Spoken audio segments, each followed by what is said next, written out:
Bonjour, c'est Cyril du blog apprendreviteetbien.com. Dans cette vidéo, je vais vous parler de Mnémosyne et des 9 muses de la connaissance. Dans les poèmes d'Hésiode, de l'union entre Zeus et Mnémosyne naquirent les 9 muses de la connaissance. Mnémosyne, fille d'Uranus, avait un tel charme que Zeus, maître de l'Olympe, s'unit à elle pendant 9 nuits. Mnémosyne restait près de Zeus et lui contait l'histoire des dieux contre les titans. Elle avait une telle mémoire qu'elle avait la capacité de se souvenir des poèmes et des chansons que lui demandait Zeus. Elle personnifiait ainsi la mémoire. C'est du nom de Mnémosyne que sont dérivés les mots relatifs à la mémoire. Le mot mémoire, lui-même, avec la simplification du MN en M, et ses dérivés, mémoriser, mémorable, etc. Certains mots gardent toutefois la même racine grecque, mnésique, amnésie, mnémotechnique, mnémoniste, etc.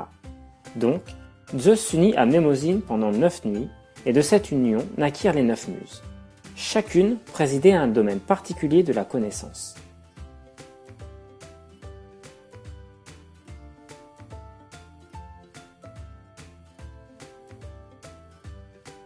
La littérature, tout d'abord, avec Erato pour la poésie légère et Calliope pour la poésie épique.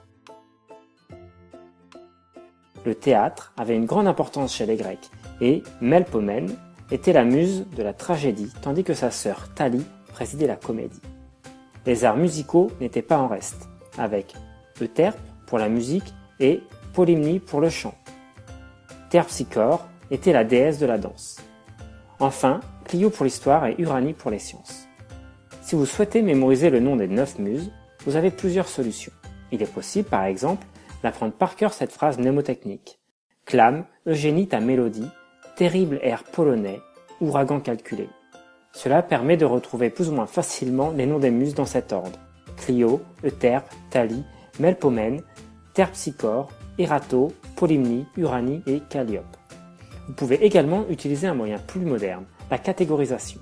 Cette méthode est fondée sur l'existence d'une mémoire sémantique qui permet de retenir plus efficacement en faisant des groupements par sens. Vous pourriez ainsi retenir le nom des déesses d'après ces 4 grands domaines: littérature, théâtre, arts musicaux et sciences.